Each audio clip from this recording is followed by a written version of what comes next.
오늘은 해석이라고 하는 주제로 제 친구에게 두 번째 메시지를 전하고자 합니다. 우리는 하나님의 형상대로 창조가 되었습니다. 그렇다고 해서 하나님께서 우리와 같은 육체가 있다는 말은 아닙니다. 우리는 하나님의 형상 중에서 영적인 부분을 창조받은 것입니다. 죄를 짓고 많은 것을 잃어버렸지만 우리에게는 아직 이성이라고 하는 부분이 남아 있습니다.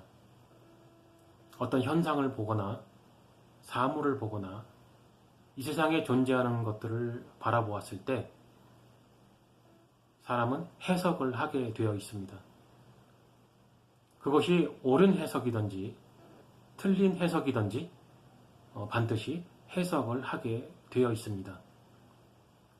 지난 시간에 우리가 가인과 아벨에 대한 이야기를 나누었었는데 그 이야기 중에서 한 가지 더 짚고 넘어가야 할 것이 있습니다.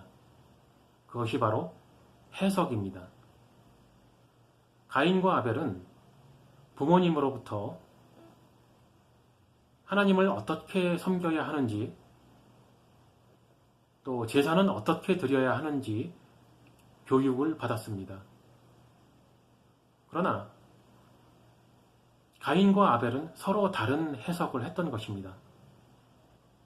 아벨은 교육 내용을 충분히 이해를 했고 하나님께 제사를 드릴 땐 대속의 피를 흘려야 한다는 의미를 잘 이해를 했고 그래서 양으로 제사를 드렸던 것입니다. 그리고 그 해석은 하나님 마음에 맞았고 하나님께서 연락하시는 그런 제사가 되었던 것입니다. 그런데 가인은 아벨과는 다른 해석을 했던 것입니다. 반드시 양으로만 바쳐야 될 것이 아니고 그저 자기에게 있는 좋은 것을 정성을 들여 하나님께 드리면 되는 것이라고 하나님께 드려야 하는 제사를 해석했던 것입니다. 그런데 결과는 아벨의 제사는 하나님께서 연락하신 올바른 제사가 되었고 가인의 제사는 가인과 그 제물을 연락하지 않으실 만큼 틀린 제사가 되었습니다. 그러므로 아벨의 해석은 올바른 해석이었고 가인의 해석은 틀린 해석이었던 것입니다. 여기서 한 가지 중요한 것은 그들의 판단이 옳다, 틀렸다 라고 판단할 수 있는 기준점, 그 출발점은 바로 하나님의 말씀이라는 것입니다. 즉, 하나님의 말씀은 하나님의 법입니다. 그 하나님의 말씀과 법을 인간이 들었을 때에 아벨처럼 올바른 해석을 할 수도 있고 가인처럼 틀린 해석을 할 수도 있습니다. 그것이 태초부터 지금의 우리들까지 이어져 온 사실입니다. 모든 인간은 반드시 해석을 했습니다.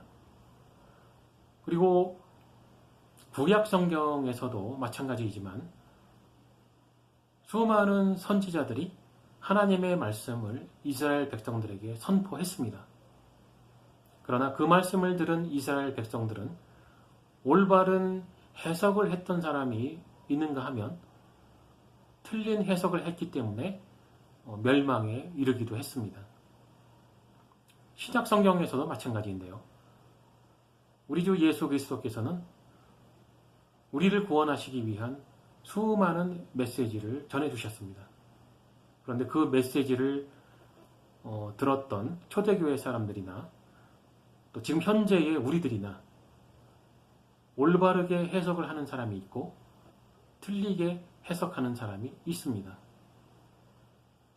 그렇다면 성경의 말씀, 즉 하나님의 말씀을 읽고 들으면서 우리가 하게 되는 해석이 맞았는지 틀린지를 어떻게 구별할 수가 있겠습니까? 자, 그 판단의 기준을 먼저 성경 말씀을 한 구절 읽어보고 말씀드리도록 하겠습니다. 성경 말씀은 에베소서 2장 20절의 말씀입니다. 제가 읽어드리겠습니다. 너희는 사도들과 선지자들의 터 위에 세우심을 입은 자라.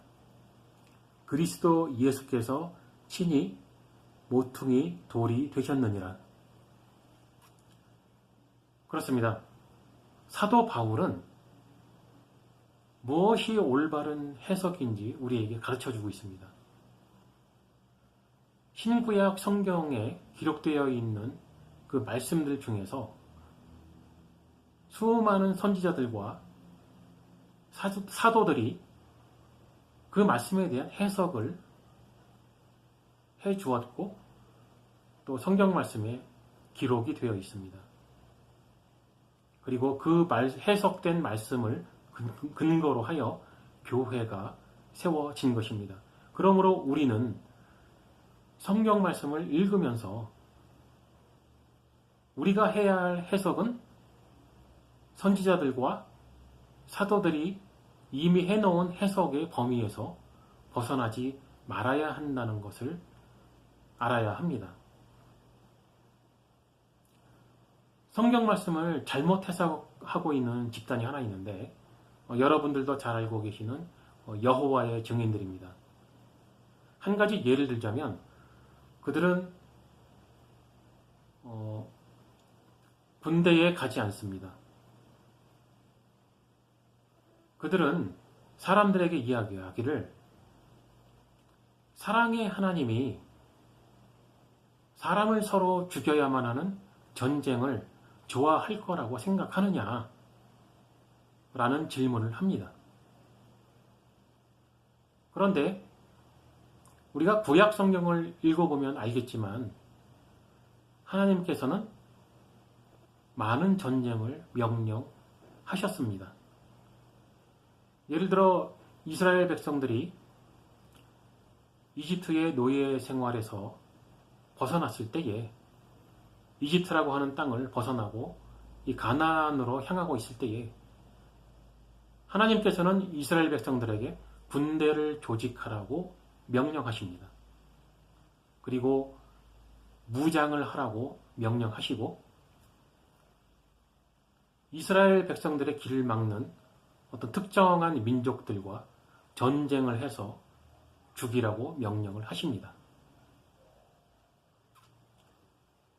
성경에 기록되어 있는 하나님의 말씀, 그것은 영원히 없어지지 않을 하나님의 말씀입니다.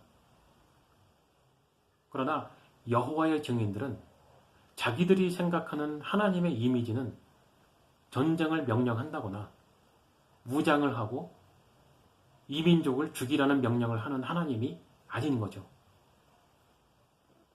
즉, 그들은 성경 말씀에 하나님이 어떻게 표현이 되어 있을지라도 자기들이 원하는 하나님의 모습을 하나님으로 믿기 원하고 전하기를 원하는 것이죠. 즉, 이것이 그들이 하나님에 대해서 잘못 해석하고 있는 것입니다. 그런 것처럼 우리가 성경 말씀을 읽을 때에 올바른 해석을 하고 있는가, 그렇지 않고 있는가는 우리들의 해석을 선지자와 사도들의 해석과 비교를 해보면 되는 것입니다. 초대교회 당시에도 많은 이단이 있었습니다. 영지주의가 있었고요. 가현설을 주장하는 사람들도 있었고요.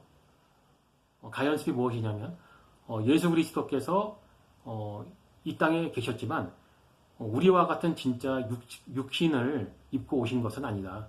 우리가 보기에 육신이 있는 거지만 실제로는 육체는 아니었다. 왜? 그리스 철학에 육체는 악한 것이기 때문에 죄가 없는 하나님이 죄 있는 육체에 머물 수는 없다. 그렇기 때문에 그들은 가연설을 주장한 것입니다.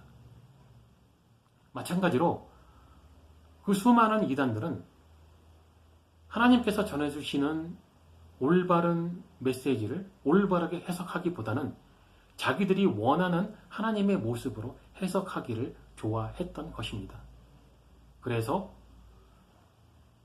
초대교회 당시에 아마도 그 시기는 그 예수 그리스도의 직계 제자와 그 제자들의 제자들이었던 그 교부들 사이에서 나오지 않았나 생각이 됩니다만 저희가 예배 시간마다 외우고 있는 사도신경, 그 사도신경에는 12가지 항목의 신앙 고백이 있습니다. 우리가 무엇을 믿는가라고 하는 12가지 항목이 있는데 바로 그러한 이단들 때문에 나타난 것이 사도신경이라고 하는 신앙 고백입니다. 왜? 그렇게 잘못 해석하고 있는 사람들과는 구별이 돼야 하기 때문에 그런 것입니다. 그러므로 우리는 성경을 해석을 할 때에 우리의 해석이 반드시 선지자와 사도들이 해석했던 그 해석과 동일한가 아니면 벗어나 있는가에 대해서 이성적으로 판단을 해야 할 필요가 있는 것입니다. 사도신경과 같은 그런 신조가 또 후기에 나타나는데요. 이단의 역사가 사실은 굉장히 긴 역사를 가지고 있습니다. 태초부터 지금까지 가지고 있는데요. 정통교회는 그러한 이단들이 잘못 해석하고 있는 하나님의 말씀에 대하여 변증을 하는 것입니다. 하나님의 관점으로 올바르게 해석하고 있는 그 해석으로 잘못 해석하고 있는 그들과 우리는 비교해서 그리고 토론을 해서 반드시 이겨야 하는 것입니다. 그것이 교회들이 가지고 있는 하나의 의무 중에 하나이기도 한 것입니다. 네, 오늘은 여기까지만 하고요. 다음 시간에는 그 성경과 그 신조들에 관해서 좀 더 설명을 하도록 하겠습니다.